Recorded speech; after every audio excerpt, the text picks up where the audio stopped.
Hello, and welcome to my discussion about Worldcom. I'll be diving into the hows, what fors, whos, and the ethical dilemmas that are a part of this, well, company. First, we will start with the history. The background of the company. It was a telecommunications company based in Clinton, Mississippi, and at its peak, one of the largest telecommunication firms in the United States. Uh, The company had a rapid rise in the 1990s, fueled by a series of mergers and acquisitions that expanded its reach in the telecommunications industry.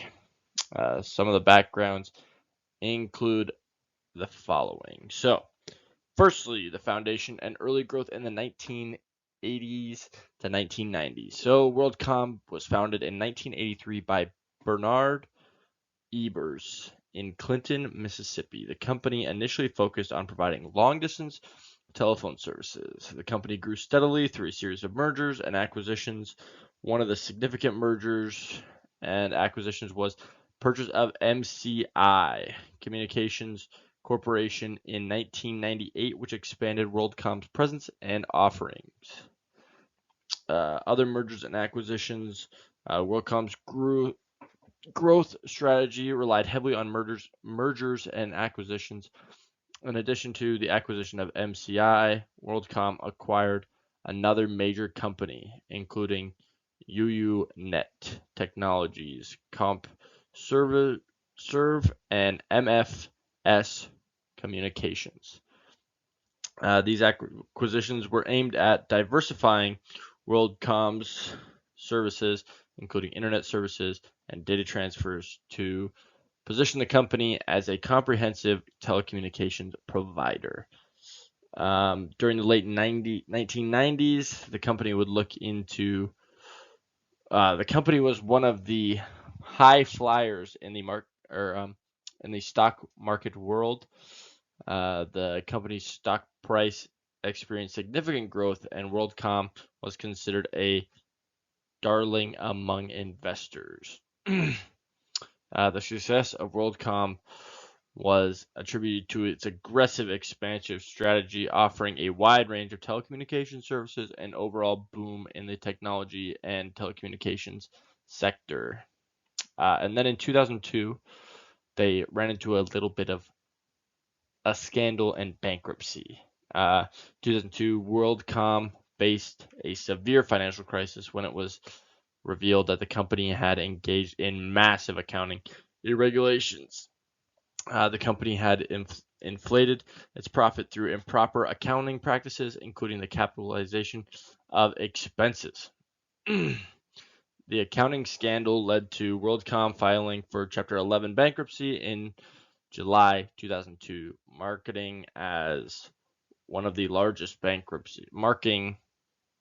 it as one of the largest bankruptcies in the U.S. history at the time. Legal consequences and restructuring pursued after that. The fallout from the scandal resulted in legal action against top executives, including the CEO, Bernie Ebers, and the CFO, Scott Sullivan. Bernie was convicted in 2005 and sentenced to prison, as well as Scott Sullivan for only 5 years, as he was more cooperative. We'll get into that a little bit later. WorldCom underwent a restructuring process during bankruptcy, and its assets were later acquired by Verizon Communications. The company emerged from the bankruptcy under the name MCI, and later MCI was acquired by Verizon. And then impact on the industry and corporate governance. The WorldCom scandal had a profound impact on the telecommunications industry and the broader business community. It led to increased scrutiny of corporate governance practices and contributions to the implementation of irregulatory reforms, including the Sarbanes-Oxley Act, aiming to improve transparency and accountability in financing reports. The rise and fall of WorldCom served as a cautionary tale about the importance of ethical corporate practices effective governance, and the consequences of the financial mismanagement. So there was a large boom in the beginning of this company's career that it led to mergers and acquisitions, which even expanded their company even farther, making them to be one of the highest and most successful stock performers. But that was not all that was under the hood, as they were committing large amounts of fraud. And later they were discovered and legal consequences were pursued. So we're going to go over some of the key players in this. They include the CEO, Bernie. He was a charismatic CEO of the Worldcom and a co-founder of the company. He was considered the driving force behind Worldcom's rapid growth. However, he was also implicated in orchestrating the accounting fraud that led to the company's downfall. In 2005, Bernie was convicted and charged for conspiracy, security fraud, and filing false reports with the regulators. He received 25 years in prison and was ordered to pay restitution. So he was the primary front and leader of the whole ordeal. Scott Sullivan was the chief finance officer at WorldCom. He played a central role in executing the accounting fraud by manipulating the company's financial statements. Sullivan pled guilty to fraud and conspiracy charges and cooperated with the authorities during their investigation. He only served 5 years in prison. David Myers was WorldCom's controller, responsible for overseeing the company's accounting. He played a key role in fraudulent activities, including the improper capitalization of expenses. Myers pled guilty to security fraud and conspiracy charges, and like Sullivan, cooperated with authorities. He received an even shorter prison term than Sullivan. Buford Buddy Yates, the director of general accounting. Buford was the director of general accounting at WorldCom and was involved in the fraudulent accounting practices. He pled guilty to conspiracy charges and cooperated with investigators. He also received time in prison. And then Arthur Andersen was the auditing firm. While not individually the accounting firm, Arthur Andersen played a crucial role in the scandal as WorldCom's auditor. Andersen failed to detect the accounting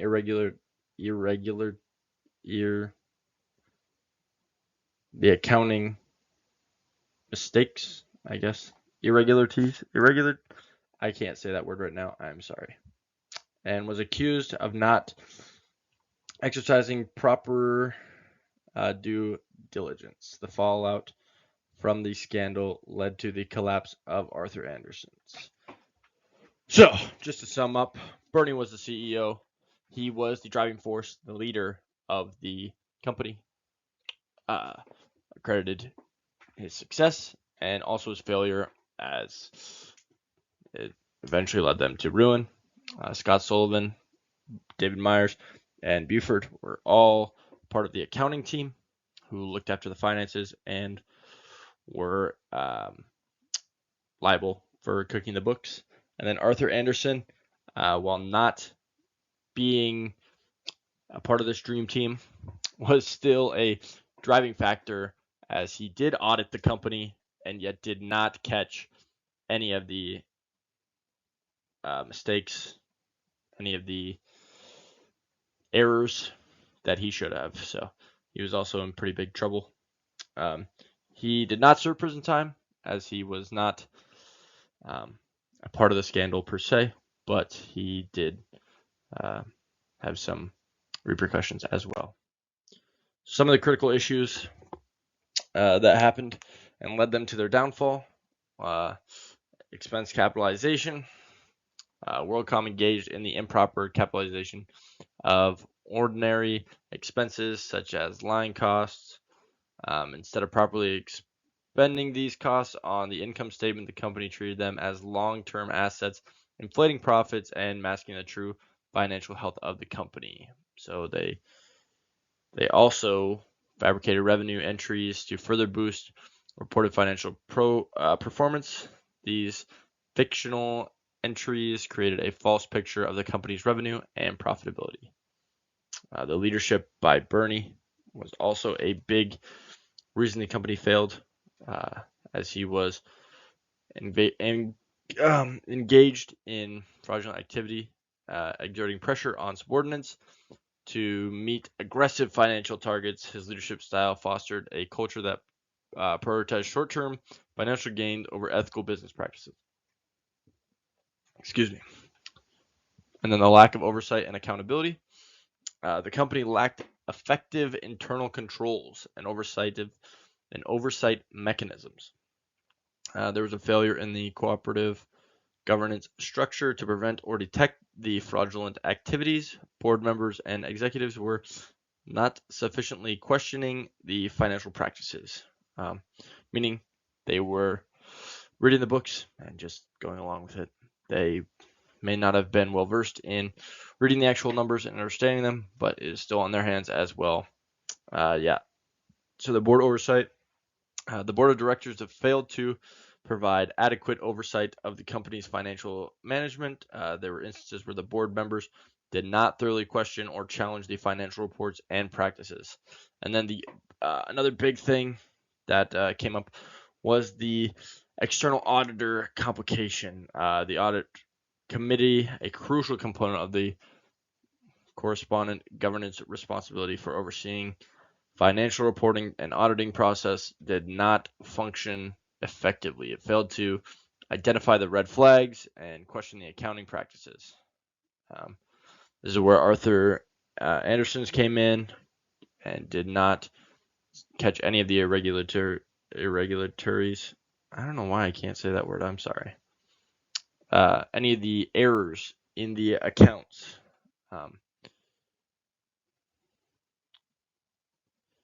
And did not do his due diligence in his role. Another thing that led to their critical issues, their downfall, was the pressure that was being put on them in the marketplace. So Worldcom faced intense market pressure to meet financial expectations and maintain its stock price. This pressure, combined with the desire to show continuous growth, contributed to the company's willingness to engage in fraudulent practices to meet financial targets. The lack of regulatory oversight environment at the time did not provide sufficient oversight to prevent or detect such financial misconduct. The scandal promoted increased scrutiny and regulatory reforms, including the Sarbanes-Oxley Act of 2002, aiming at providing corporate governance and financial reporting. So to sum up, they were led into the ground due to a lot of different aspects.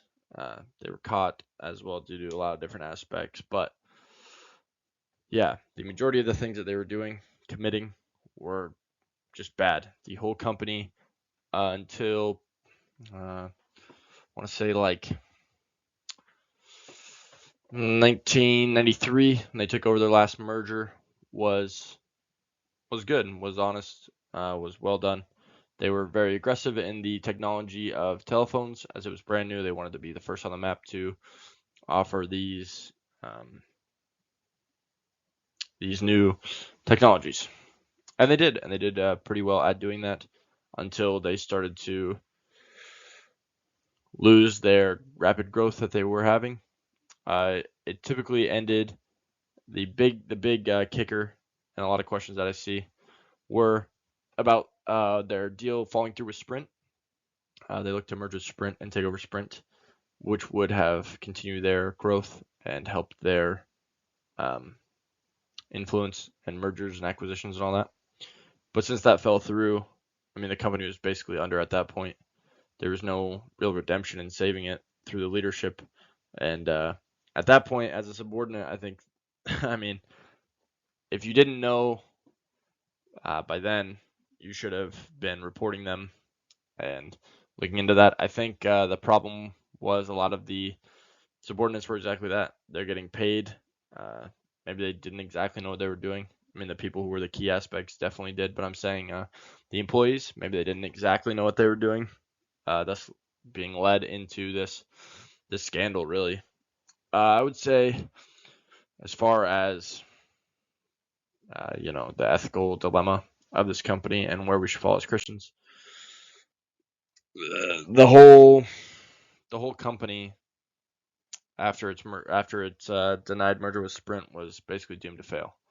Um, they were no longer growing in any way that was legitimate. Basically, they were just lying on all their accounting, which is clearly corrupt and should not be done. According to Christianity, money is the root of all evil. Lying, being one of the 10 Commandments, do not lie. And then they crossed a lot of lines. I don't think there was much, if any, redemption for them. Everybody who seemingly found out about it continued to bury it. Nobody came forward to be honest and truthful about it. So yeah, I would have to say that as far as the Christian worldview should impact this issue, I mean, what they did was despicable. Lying to people, lying about their stock prices, making them seem like a company that was worth investing in when they had no business being, anywhere near that. They did a lot of things wrong, and I don't know if there was really any way to redeem that. But yeah, I hope you got a little more insight into this issue. I hope I covered everything, most of the questions that you wanted, that you were hoping I would. And yeah, thank you.